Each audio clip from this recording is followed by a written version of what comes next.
Kalvala project అని మానకొండూరు కాన్స్టిట్యున్సీలో వస్తుంది బార్డర్లో. దాని కింద ఆయకట్టు 6-7 ఎకరాలు వస్తుంది. దాన్ని 2023లో భారీ వర్షాలతో పడ్డప్పుడు ఆ ప్రాజెక్ట్ అనేది కొట్టుకుపోయింది. చాలా సంవత్సరాలది. ఆనాడు కేసీఆర్ గారి నాయకత్వంలో 70 కోట్ల రూపాయలతోని డిపిఆర్ చేసి పంపడం జరిగింది. ఇప్పటిదాకా పెండింగ్ ఉంది. దయచేసి గౌరవ ఇరిగేషన్ మంత్రి గారిని, ముఖ్యమంత్రి గారిని కోరుతా ఉన్నాను, ఆ ప్రాజెక్ట్ని దయచేసి శాంక్షన్ చేసి కంప్లీట్ చేస్తే కింద రైతులకి 6-7 ఎకరాల ఆయకట్టు వస్తుందని చెప్పి కూడా ఈ సందర్భంగా తెలియజేస్తా ఉన్నాను. అదేవిధంగా అధ్యక్ష, మొన్న నా నియోజకవర్గంలో చెక్ డ్యామ్ని రాఘవ కన్స్ట్రక్షన్స్ కన్స్ట్రక్ట్ చేసింది. కాంట్రాక్టర్ తనుండే దాన్ని బాంబు పెట్టి పేల్చేయడం జరిగింది. ఎట్లయితే మేడిగడ్డను బాంబు పెట్టి పేల్చిండ్రో ఇవాళ తనుగుల చెక్ డ్యామ్ని కూడా బాంబు పెట్టి పేల్చిండ్రు. అది నేను చెప్పింది కాదు అధ్యక్ష, అది నేను చెప్పింది కాదు, ఏఈ గారే సభ్యులు చెప్పిన అంశాన్ని నోట్ చేసుకోవడం జరిగింది. కొత్త ప్రభాకర్ రెడ్డి గారు అధ్యక్ష అధ్యక్ష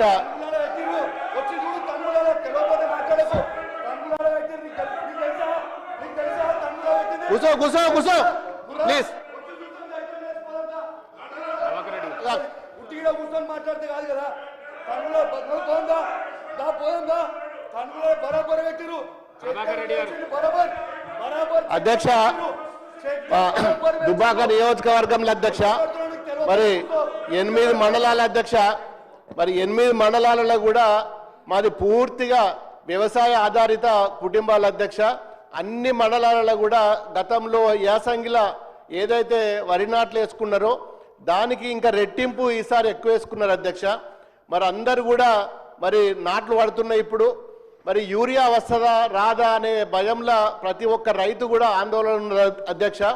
మరి మీరేమో యాప్ ద్వారా బుక్ చేసుకోవాలనుకుంటున్నారు, అది సాధ్యం కాదు. మరి చాలామంది రైతులు మీరు ఏదైతే యాప్ ద్వారా మరి యూరియా బుక్ చేసుకోవాలని చెప్పి పెట్టినరో అది సాధ్యం కాదని చెప్పి రైతులు మరి నిన్న మొన్న మరి ఆందోళనతో ఉన్నారు. ఇంకొక విషయం అధ్యక్ష, మరి కరెంటు కూడా 8 నుంచి 9 గంటలు మాత్రమే వస్తుంది అధ్యక్ష. ఇప్పుడు నాట్ల సమయం, మరి ఇప్పుడే 8-9 గంటలు వస్తే మరి రాను రాను ఇంకా ఎండాకాలం వచ్చిన తర్వాత ఏప్రిల్ మేలో ఇంకా ఇబ్బంది అవుతుంది. మరి ఆ పవర్ విషయంలో కూడా చాలామంది ఆందోళనగా ఉన్నారు. ఇంకో విషయం ఏంటంటే మరి చాలా గ్రామాలలో నాకు ట్రాన్స్ఫార్మర్లు లేవు, కరెంటు పోల్లు కావాలి, వైరు కావాలి. మరి ఇలాంటి మరి దానికోసం ఎవరైనా రైతులు డిపార్ట్మెంట్కి పోతే మా దగ్గర బడ్జెట్ లేదు, మేమేమి ఇయ్యలేమని చెప్పి మరి ముక్కుసూటిగా మరి రైతుల ముంగట్నే చెప్తున్నారు. ఇది కాకుండా అధ్యక్ష, మరి గతంలో మా దగ్గర మల్లన్న సాగర్ ఉంటుంది అధ్యక్ష, రైతులకు సంబంధించింది. మరి కూడవెల్లి వాగులో మరి నీళ్లు వదిలిన తర్వాత పక్కన ఉన్న గ్రామాలకు మోటార్ల ద్వారా చాలా ఇరిగేషన్ మరి డిపార్ట్మెంట్కి సంబంధించిన మరి మోటార్లు కానీ కాలువలు కానీ మరి పూర్తిగా మరి మొన్నటి వర్షాలకు టెంపరీగా కాలువలు తీసుకున్నారు గతంలో. మరి ఆ టెంపరీ కాలువలు పూర్తిగా మట్టి పూడిక నిండిపోయింది. మరి ఆ కాలువలు కూడా పూడిక తీయకపోతే ఈ సంవత్సరము దాని మీద ఆధారపడ్డ కాలువల మీద ఆధారపడ్డ రైతులు నష్టపోతారు. దయచేసి మరి మా మల్లన్న సాగర్ కానీ కొండపోచమ్మ ద్వారా మరి ఆ కాలువల ద్వారా నీళ్ళు వస్తాయి, సబ్ కెనాల్ల ద్వారా. మరి 2 సంవత్సరాల నుంచి ఇరిగేషన్ డిపార్ట్మెంట్ ఏ ఒక్క రోజు కూడా మరి మల్లన్న సాగర్ మీద కానీ మరి కొండపోచమ్మ మీద కానీ రంగనాయక సాగర్ మీద కానీ ఎన్నో పర్యాయాలు ఎన్నో ఇష్యూస్ ఉన్నాయి. మరి కాలువల మీద కానీ పూడికల తీతం మీద కానీ మరి ఇప్పటి వరకు ఏ ఒక్క రోజు కూడా ఇరిగేషన్ డిపార్ట్మెంట్ కానీ గౌరవ మంత్రి గారు ఉత్తమ్ కుమార్ రెడ్డి గారు కానీ చాలా విన్నపాలు చేసినా ఒక్కరోజు కూడా కనీసం ఆ జిల్లాలో ఏం జరుగుతున్నది, కాలువలు ఏమవుతున్నది, ఇరిగేషన్ ఏమున్నది అని చెప్పి ఏ ఒక్క రోజు కూడా కనీసం రివ్యూ మీటింగ్ కూడా పెట్టిన పరిస్థితి లేదు అధ్యక్ష. మరి ఇన్ని సమస్యలున్నా మరి మా సిద్దిపేట జిల్లాలో కాళేశ్వరం ద్వారా 3 ప్రాజెక్టులు కట్టుకున్నాం. మరి దుబ్బాక నియోజకవర్గంలో దాదాపు 2 లక్షల 3 లక్షల కల్టివేషన్ ఉంటుంది. దాని మీద పూర్తిగా మరి మల్లన్న సాగర్ మీద ఆధారపడ్డది. మల్లన్న సాగర్లో చెర్ల నీళ్ళు ఫుల్లుగా ఉన్నాయి. కాలువల ద్వారా పిల్ల కాలువల ద్వారా నీళ్లు తీసుకుపోవాలి. టెంపరీగా రైతులు గతంలో యాసంగికి సొంత డబ్బులు వేసుకొని మెయిన్ కెనాల్ నుంచి తెగ్గొట్టుకొని లోపలికి నీళ్ళు తీసుకుపోయినరు, మళ్ళీ కూడిపోయినాయి ఇప్పుడు. మరి ఈ సంవత్సరం ఎట్లా అని చెప్పి చాలామంది ఆందోళనలో ఉన్నారు. ఒక్కసారైనా మరి ఇరిగేషన్ డిపార్ట్మెంట్ కానీ మంత్రి గారు అని వచ్చి రివ్యూ పెట్టి కనీసము మరి అవి ఏ విధంగా తీసుకువెళ్తే ముందుకెట్లా పోదామని చెప్పి మరి ఇప్పటికి కూడా ఏ ఒక్క రోజు కూడా 2 సంవత్సరాల నుంచి మంత్రి గారు ఒక్కరోజు కూడా సిద్దిపేట జిల్లాలో ఇరిగేషన్ మీద ఒక్కరోజు కూడా రివ్యూ పెట్టలేదు. మరి గతంలో కట్టిన ప్రాజెక్టులు కానీ కాలువలు తీసే పరిస్థితి కూడా ఇవాళ ఈ గవర్నమెంట్ లేదంటే ఎంత దుర్మార్గమైన పరిస్థితి ఉందో ఒక్కసారి మీరైనా చెప్పాలి అధ్యక్ష. మరి యూరియా కానీ కరెంటు కానీ ఇరిగేషన్ కానీ ఈ 3 కూడా రైతులకు సంబంధించిన విషయము.